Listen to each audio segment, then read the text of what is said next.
Hola, hola, buenas tardes, ¿cómo se encuentran? Espero que muy bien. Hoy vamos a compartir un tema que es indudablemente muy importante, sobre todo en pacientes autoinmunes, pero lo que vamos a aprender en esta charla es que no exclusivamente es una situación que puede presentarse en el contexto del lupus, sino de hecho muchas otras enfermedades autoinmunes e inclusive otros muchos contextos clínicos que habitualmente no se consideran. De ahí la importancia de hablar del síndrome de Sjögren, que también es conocido como el síndrome seco. Y algo que es muy importante antes de entablar este diálogo que tendremos es recordar y reconocer que, de acuerdo al principio de la navaja de Ockham, siempre que haya algo que nos recuerde, por ejemplo, cascos, pues eso, el galope de los caballos sería lo primero que pensaríamos. Es importante que cuando escuchemos cascos pensemos en caballos y no pensemos en cebras y mucho menos, por supuesto, pensemos en unicornios. ¿Por qué digo esto? Porque el síndrome de Sjögren, indudablemente, al igual que el lupus y otras enfermedades autoinmunes, son bastante infrecuentes considerando pues eso, la incidencia y prevalencia de otras enfermedades como las infecciosas y desde luego la diabetes mellitus, la hipertensión, la obesidad, que por sí mismas son extraordinariamente frecuentes. Esto precisamente inicio con ello la reflexión del día de hoy porque es fundamental no confundir la presencia de un síndrome seco con pues eso, un síndrome de Sjögren. Y bueno, lo que justamente hoy vamos a tratar de hacer es resolver estas inquietudes que pueden surgir respecto a si tener ojo seco, boca seca es igual o no a síndrome de Sjögren. Y pues desde ahí voy a partir. Para empezar y para no hacer tanto rollo, de hecho, no es igual. El que yo tenga un ojo seco o boca seca o incluso nariz seca no es igual a síndrome de Sjögren. Para poder nosotros hablar de un síndrome de Sjögren, de hecho, se necesita una serie de criterios de clasificación y que nos ayudarán, de hecho, al diagnóstico correcto de este síndrome clínico, que se divide en dos grandes grupos, el síndrome de Sjögren primario y el síndrome de Sjögren secundario. El síndrome de Sjögren primario recibe dicho nombre precisamente porque no está asociado a ninguna otra enfermedad autoinmune o algún otro padecimiento, y el secundario porque tiene relación o ya sea se acompaña justo al mismo tiempo del diagnóstico o al poco tiempo o incluso hasta varios años después de, pues, o acompaña vaya a este otro síndrome clínico que habitualmente es el lupus. De hecho, en el caso de, bueno, lupus, artritis reumatoide, esclerosis sistémica, y hablando de eso, primero, como entidad, como enfermedad, más o menos la prevalencia del síndrome de Sjögren es del 0.4% de la población mundial. Y si lo aterrizamos un poco a términos duros, estamos hablando de que hay 60 casos por cada 100.000 habitantes. Así que es una enfermedad poco frecuente, pero tampoco es extremadamente rara. Y hablando del síndrome de Sjögren secundario, de hecho, por ejemplo, en el lupus, más o menos hablamos de que un 15 hasta un 36% de pacientes tienen síndrome de Sjögren secundario.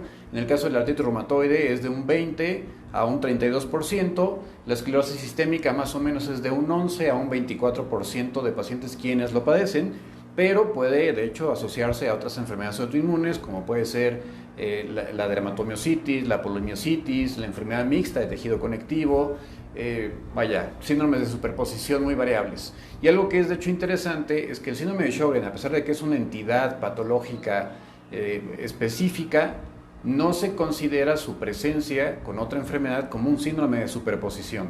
Entonces eso también es algo relevante.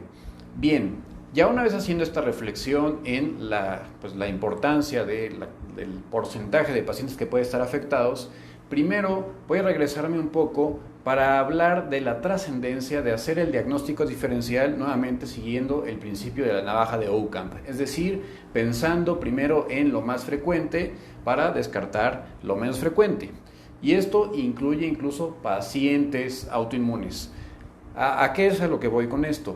Cuando un paciente con X enfermedad empieza con ojo seco o boca seca o incluso piel seca, es fundamental siempre hacer un interrogatorio meticuloso para precisamente buscar consolidar los criterios clínicos que están justificados de acuerdo a la evidencia científica robusta y nos permiten precisamente llegar al diagnóstico. ¿Cuáles son estos criterios? Bueno, actualmente ya existen nuevos criterios. En el 2016, de hecho, el ACR y el EULAR se unieron para, en un esfuerzo conjunto, dar criterios que sean mucho más sencillos o más fáciles de utilizar, incluso con puntaje, que se suma el puntaje, para llegar al diagnóstico de esta enfermedad. Y se considera que cuando se cumplen al menos 4 puntos, entonces el paciente tiene síndrome de Sjögren. Dentro de estos criterios, los que tienen mayor peso es la presencia de un anticuerpo que se conoce como anti-Ro o anti-SSA, el cual es un anticuerpo, una especificidad de anticuerpo antinuclear.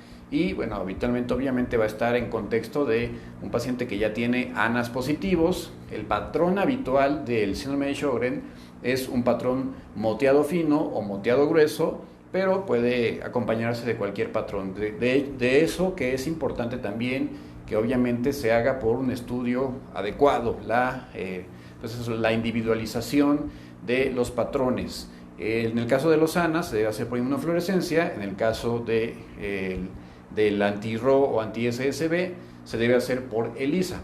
Hay otro anticuerpo que también se ha asociado a Sjögren, sin embargo, con los nuevos criterios no se considera de peso ni tan importante como es el primero. Y este es el anti-LA o anti-SSB, que pues se puede asociar de hecho a una gran cantidad de otras patologías que van desde, por ejemplo, el lupus, especialmente los lupus cutáneos, pasando por la cirrosis biliar e inclusive algunas formas de enfermedades inflamatorias musculares. Bien, entonces el criterio de la presencia de un anti-Ro junto con la presencia de infiltrado linfocitario, que es algo que se hace exclusivamente al tomar una biopsia de una glándula salival menor, que pues prácticamente todas se toman en la parte inferior, en el labio inferior, y al analizar esa biopsia histológicamente por un patólogo experto de preferencia, lo que se va a ver es mayor o igual a un foco de linfocitos en al menos 1 milímetro cuadrado. Entonces, estos son los criterios de mayor peso, cada uno de ellos da 3 puntos, lo cual no quiere decir que necesariamente tenga que haber, de hecho, anticuerpo presente, pero sí prácticamente todos los pacientes, incluso en ausencia de este anticuerpo, van a tener este patrón linfocítico, y es algo que debe de existir y debe de buscarse intencionadamente. Si no aparece ninguno de estos dos, si no aparece el último, prácticamente hay que descartar el seguir pensando en un síndrome de Sjögren. Otras cosas que también son de gran relevancia y que nos ayudan a, dirigir el diagnóstico y concretarlo es los exámenes objetivos del test de lágrima, el cual se llama test de Schirmer, y lo que se hace, se pone una banda, un papelito especial que nos permite ver qué tanto hay de lagrimación, qué tanto se moja dicho papelito en 5 minutos. Debe ser por lo menos mayor a 5 milímetros para considerarse que es negativo. Si es menos de eso, entonces este paciente es muy alta la probabilidad de que tenga un Sjögren. Sin embargo, esto nada más da un punto, así como una tinción especial que hacen los oftalmólogos, que igualmente deben ser oftalmólogos entrenados, que se hace en la córnea para ver la presencia de una queratoconjuntivitis Zika, y son sobre todo estas grietas que se forman por la falta de lagrimación. Y otro examen que usualmente es menos empleado porque es un poco más caro es el que nos permite discriminar la cantidad de flujo salival que se produce por minuto, el cual debe ser por lo menos de 1 mililitro por minuto. Y bueno, si cualquiera de estos resulta menor de eso, nos va a dar un punto. Junto con lo anterior, si se suma más de 4, entonces podemos hablar de un síndrome de Sjögren. Entonces, bueno, varios de los criterios que anteriormente se empleaban se han modificado un poco, precisamente, sobre todo para poder clasificar bien a los pacientes. Ahora, no significa que si no están presentes varios de estos, no sea un síndrome de Sjögren, y por eso es tan importante desde luego que sean evaluados por pues, el experto, que en este caso nuevamente somos los reumatólogos. Ahora, ya tomando en cuenta estas consideraciones, no hay que perder de vista, sobre todo si no encontramos este infiltrado linfocitario característico, los diagnósticos diferenciales, que de hecho son sumamente vastos, muy abundantes. Problemas tan frecuentes como la depresión, especialmente la depresión que se acompaña de ansiedad, puede ser una causa suficiente para producir ojo seco y boca seca. Cosas tan sencillas y que parecen intrascendentes como que alguien tenga problemas en sus cornetes, que tenga pólipos nasales o alguna otra situación que obstruye la nariz durante la noche y le produzca una respiración nocturna, eso puede producir una boca seca y puede confundirse con síndrome de Sjögren. Personas que utilizan antihistamínicos, que emplean diuréticos, ciertos antiarrítmicos e inclusive los mismos antidepresivos, sobre todo los antidepresivos tricíclicos, pueden producir ojo seco, boca seca e incluso pues, algunos otros síntomas de resequedad hasta en mucosas. Una de las mucosas que más frecuentemente se seca es precisamente la mucosa vaginal, que es algo que pues, muchas mujeres con Sjögren pues, llegan a acusar o a comentar. Otras cosas que también y otras situaciones relativamente frecuentes que pueden acompañarse de sequedad de ojos y de boca son, por ejemplo, la diabetes mellitus. Entonces, muchos pacientes en realidad que tienen incluso hasta crecimiento de sus parótidas y tienen ojo seco y boca seca, muy probablemente tienen en realidad una diabetes mellitus y más, pues si tienen el famoso síndrome metabólico, entre los cuales su característica principal es la obesidad.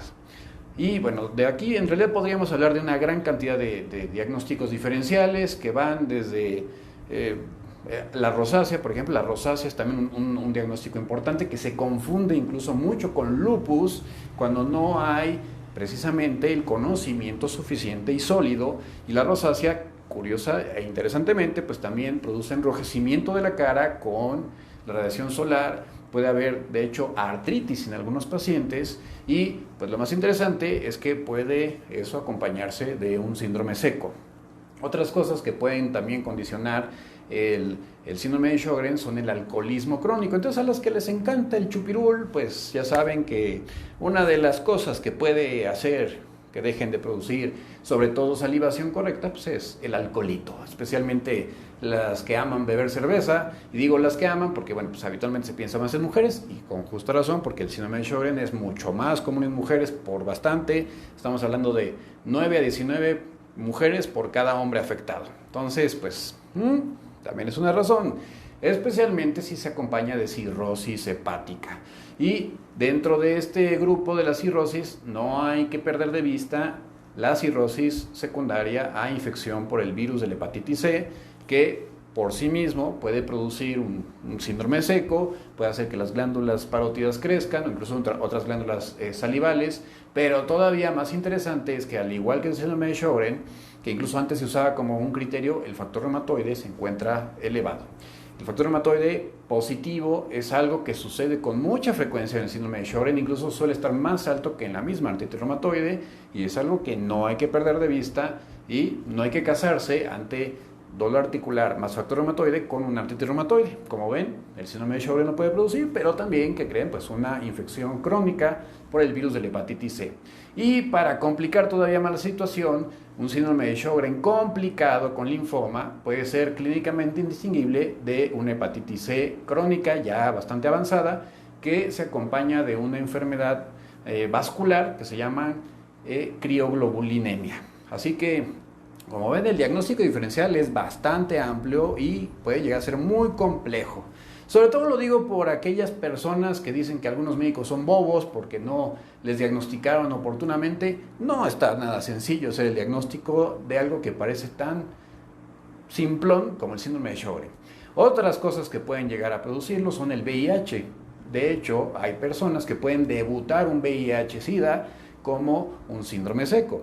Hay una enfermedad reumática, de hecho hay varias enfermedades reumáticas que pueden imitar el síndrome de Sjögren, una de las cuales que todavía falta mucho por conocer y puede pasar desapercibida es el síndrome relacionado a IgG4 o síndrome linfoproliferativo asociado a IgG4, el cual puede de hecho justo producir un crecimiento importante de glándulas parótidas y de otras glándulas salivales como las submandibulares, las sublinguales, pero algo que usualmente acompaña y lo puede diferenciar es la aparición de un pseudotumor orbitario o eso, que los ojos se vuelven abombados, puede ser uno o habitualmente son ambos. Y estos pacientes pueden tener además historia de pancreatitis de repetición o incluso encontrarse un tumor pancreático que en realidad es una zona de pancreatitis crónica. Así que en pacientes que tienen esta historia hay que pensar en un síndrome relacionado a IgG4.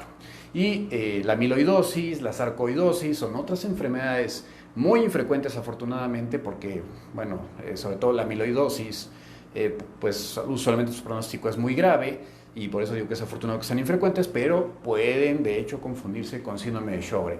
Otras entidades, la enfermedad de injerto contrahospedador, esto sobre todo en pacientes que son trasplantados, para aquellos que les encanta eso de las células madres y realmente reciben un trasplante de células madre que en verdad funcione, pues esta es una de las cosas que pueden suceder, este síndrome de injerto contrahospedador por las células madre infiltradas. Para que vean que eso de las células madre tampoco es una maravilla, como les encanta estos charlatanes andar diciendo. Otras entidades o otras situaciones que pueden asociarse a un síndrome seco son infecciones por otros virus, como por ejemplo el virus del Epstein-Barr o el virus linfotrópico humano tipo 1 o el virus asociado a la leucemia T tipo 1. Recibe ambos nombres, también conocido como HTLV1. Y lo más interesante es que tanto el Epstein-Barr como el HTLV tipo 1 son virus que se han vinculado fuertemente a el debut de un síndrome de Sjögren, es decir, que la infección por estos microorganismos en un contexto genético específico son los detonantes de la aparición de dicho síndrome. Así que, como ven, no está nada sencillo llegar al diagnóstico, pero por eso es importante que el diagnóstico lo haga una persona correctamente capacitada, que en este caso el especialista es el reumatólogo, y por supuesto que el diagnóstico debe ser de forma multidisciplinaria, porque como ven, pues necesita auxiliarse sobre todo del oftalmólogo. Ahora, ¿cuáles son, ya digamos que el diagnóstico de Sjögren se confirma? ¿Cuáles son los diagnósticos, cuáles son los signos o los síntomas de un síndrome de Sjögren? Bueno, pues como ya dijimos, lo más característico es justamente el ojo seco, pero es un ojo seco realmente seco.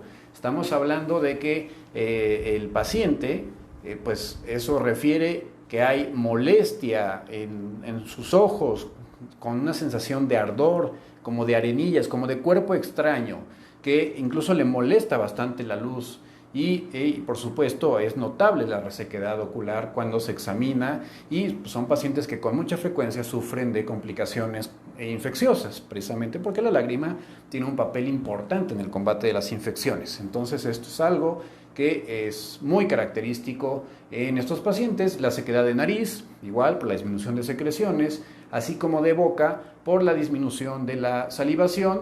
Algo que es muy característico es que el paciente nota la aparición de caries cada vez con mayor frecuencia, incluso pérdida de varias piezas dentarias, porque la saliva es importante para el combate nuevamente de bacterias, sobre todo las agresivas, que pueden encontrarse en la boca. Obviamente, en el caso de quienes se lavan bien los dientes, porque quienes no se los lavan y comen además dulces, por supuesto que se les van a caer los dientes y les van a salir muchas caries. Entonces, por eso es importante, nuevamente, hacer un interrogatorio meticuloso. Otras cosas que pueden presentarse en la boca, pues es la aparición de infecciones recurrentes, sobre todo por cándida, que es un hongo que aprovecha esta situación, así como la dificultad para tragar alimentos secos, o sea, una galleta o un pan, prácticamente es imposible tragarlo si no lo acompañan de un sorbo de agua o de leche.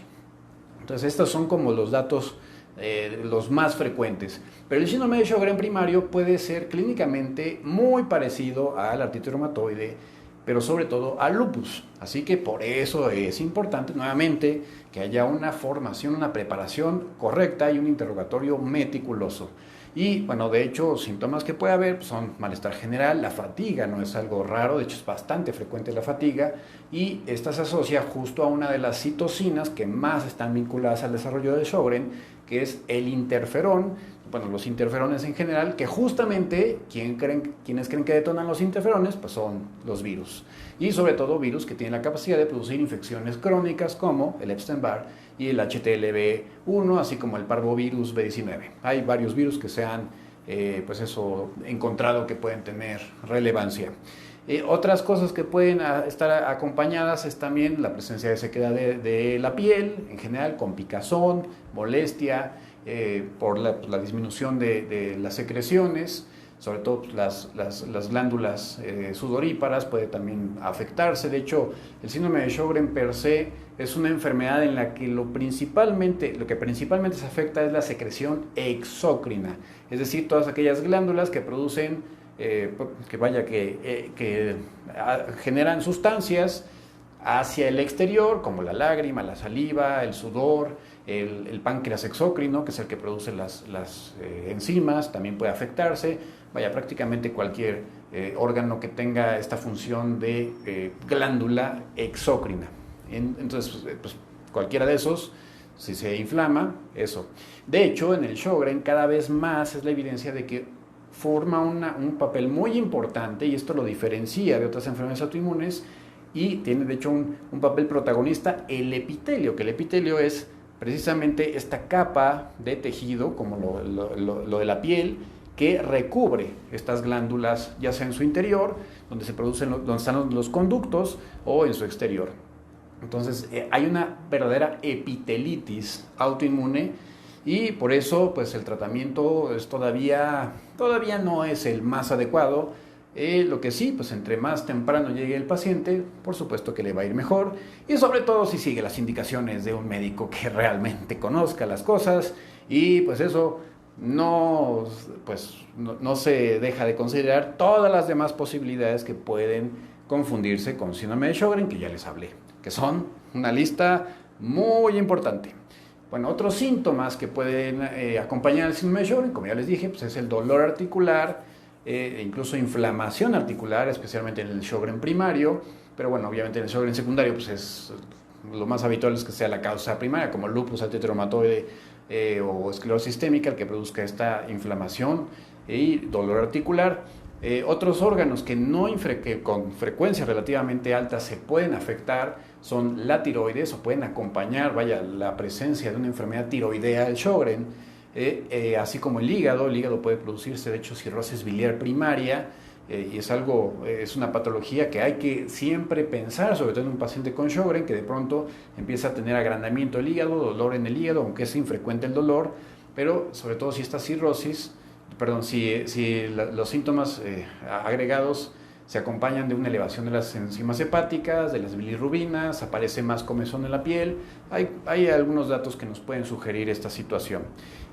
Los pulmones también pueden afectarse. De hecho, toda la vía respiratoria, especialmente inferior, puede afectarse en el Sjögren por inflamación del epitelio de la tráquea. Y en los pulmones lo característico es que se produzca una neumonitis, una inflamación pulmonar que se llama linfocítica, y tiene una imagen en tomografía muy característico.